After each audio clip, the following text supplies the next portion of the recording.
Story: Am I the a-hole for telling her to stop spending $45 on burgers weekly? My M42 SL 33F recently started selling burgers on Saturdays. She works a 9-to-5 Monfrey office job with a good salary, but she recently discovered she is pregnant with her ex's baby. He is no longer in the picture, so she is selling burgers for extra income. The aroma of sizzling beef and caramelized onions wafts through our neighborhood every Saturday. A to not. The a-holizing reminder of my sister-in-law's newfound side hustle.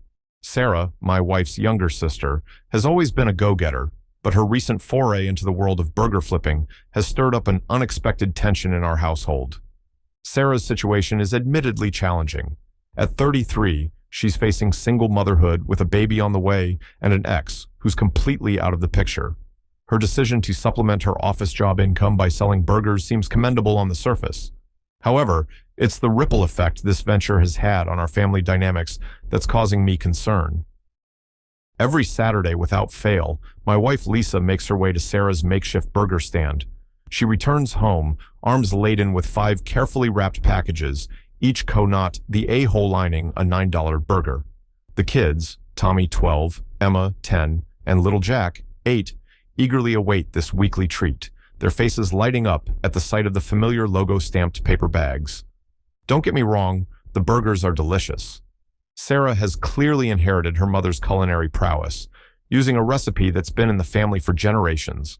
The patties are juicy, perfectly seasoned, and nestled between pillowy buns that somehow manage to hold up against the generous toppings. But herein lies my frustration. Lisa knows this recipe too. I've tried to broach the subject with Lisa multiple times. Our conversation usually goes something like this. Honey, I know Sarah's burgers are great, but $45 every weekend seems excessive. Couldn't you make these at home? Lisa's response is always the same, her voice tinged with a mixture of exasperation and defensiveness. It's not just about the burgers, Mark. It's about supporting Sarah. She needs this right now. I understand the desire to help family, but I can't shake the feeling that there are more practical ways to offer support. Sarah's burgers are wildly popular. They sell out within hours each Saturday. Our 5-burger order is barely a drop in the bucket of her success. Yesterday, things came to a head. As Lisa was getting ready to make her weekly burger run, I decided to voice my concerns once more. Lisa, I really think we need to reconsider this weekly expense, I began, trying to keep my tone neutral. She turned to me, her eyes narrowing slightly. Why do you care so much? I'm using my own money, not our joint account. I sighed, feeling the frustration building. It's not about whose money it is. It's about the principle. We could save so much by making these at home. Lisa's response was swift and unexpected. Fine. I'll only buy 4 burgers from now on. You can fend for yourself. True to her word, Lisa returned with only 4 burgers. The kids dug into their meals with gusto, while I found myself driving to McDonald's for a Big Mac. It wasn't the same, but it was cheaper, and I felt like I'd made my point. However, the atmosphere in our home has been tense ever since. Lisa's been giving me the cold shoulder, her disappointment palpable in every clipped response and avoided glance. The kids seem to have picked up on the tension, shooting me confused looks when they think I'm not looking.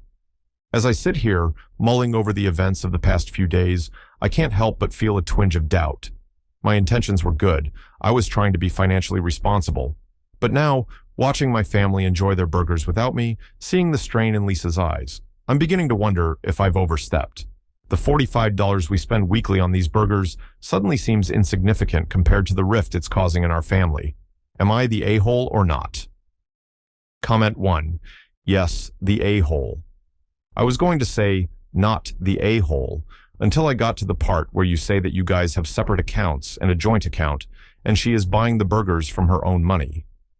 We aren't buying the burgers. She is, from her separate money. Does she micromanage how you spend your money? What if she instead just gave her sister $45 a week from her own money in exchange for no burgers? What business is that of yours? Comment 2. Yes, the a-hole. I'm a pretty okay cook. I make something we call fapatle. It's just as good, spouse says better but IDK about that, as Chipotle. It's generally cheaper too. But you know what? Sometimes I want the damn thing without the work.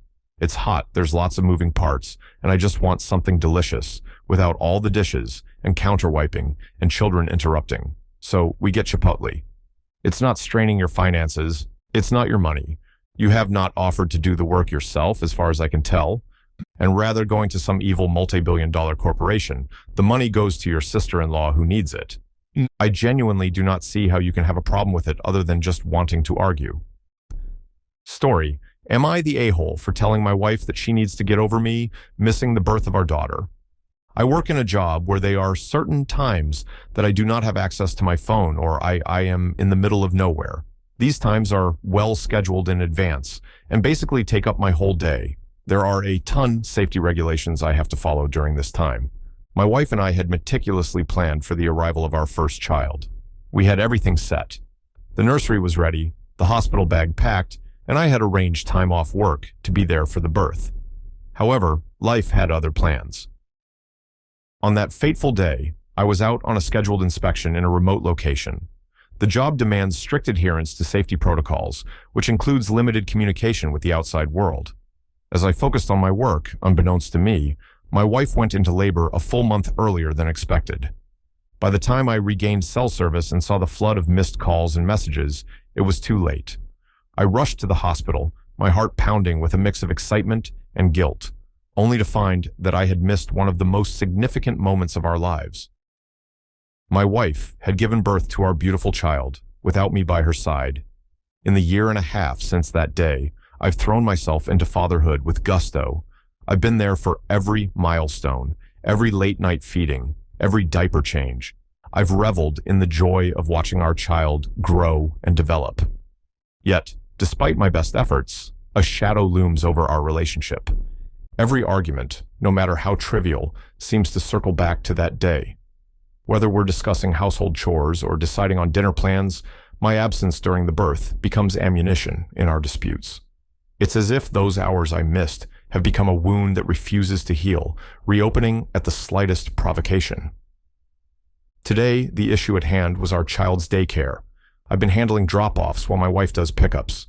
She wants to switch to a facility closer to our home, but the only option in our neighborhood is far beyond our budget. As we discussed the practicalities and financial implications, I could see the familiar storm brewing in her eyes. Sure enough, mid-discussion, she brought up my absence during the birth yet again. The words hit me like a physical blow, as they always do. But this time, something inside me snapped. The frustration and guilt that had been building for months came pouring out. "You need to get over that and stop using it in every fucking argument we have," I blurted out, my voice rising with emotion. The moment the words left my mouth, I knew I'd crossed a line. My wife's face contorted with hurt and anger. She called me a jerk and stormed out, leaving me alone with the weight of my outburst. As I sit here in the aftermath, replaying the scene in my mind, I'm torn. On one hand, I understand the depth of my wife's pain and disappointment. Missing the birth of our child is something I'll always regret. But on the other hand, I can't help but feel frustrated by the constant reminders and the way it's wielded in every disagreement.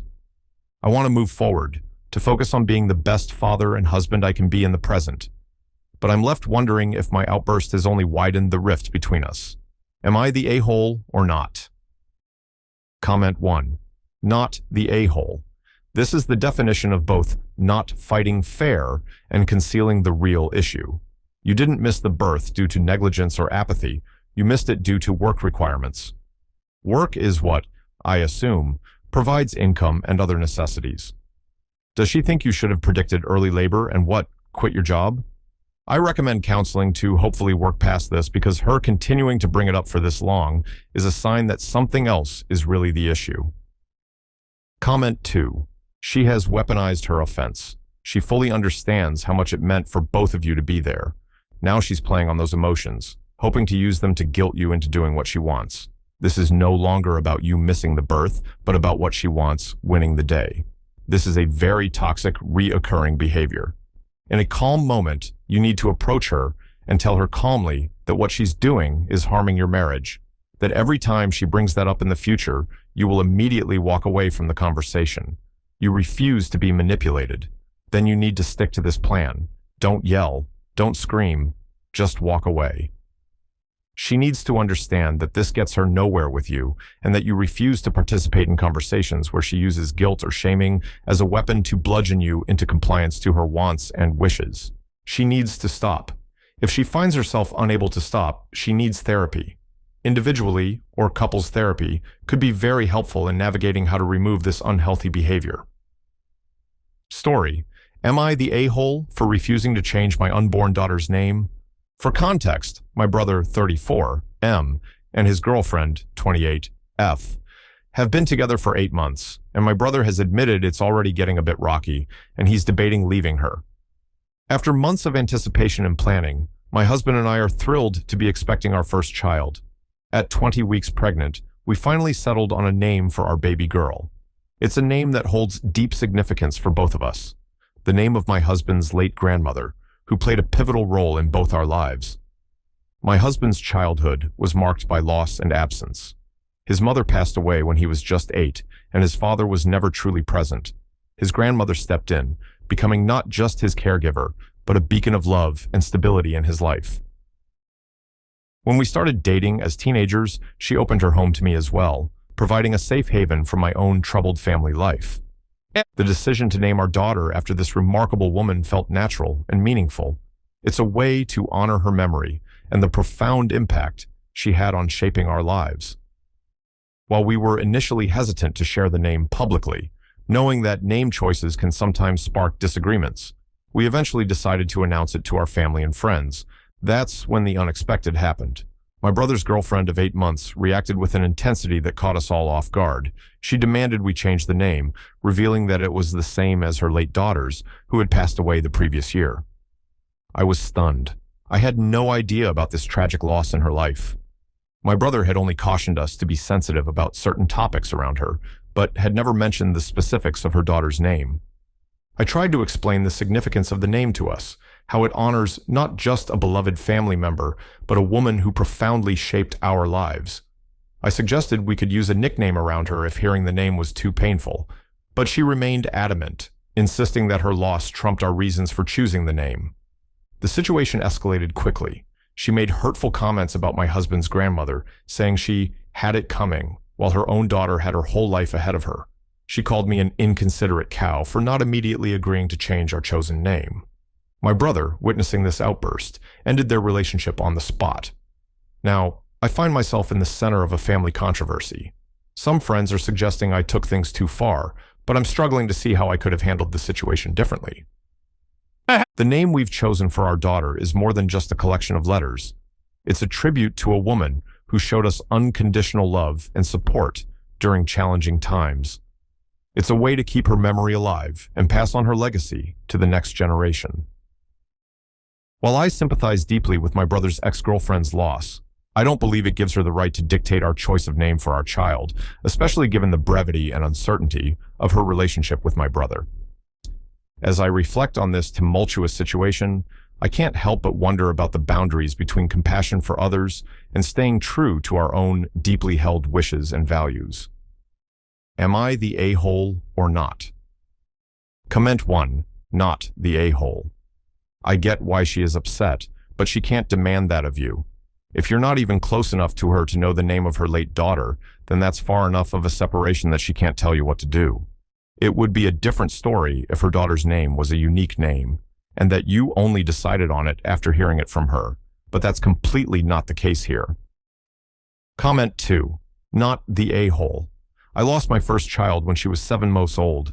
I was sensitive about family using her name, but never demanded anything. Nobody owns a name. I have a cousin that gave her daughter as a middle name and asked me. Of course I gave my blessing. You didn't know her daughter. Y'all aren't family. I personally don't think you did anything wrong. You did anything wrong. You did anything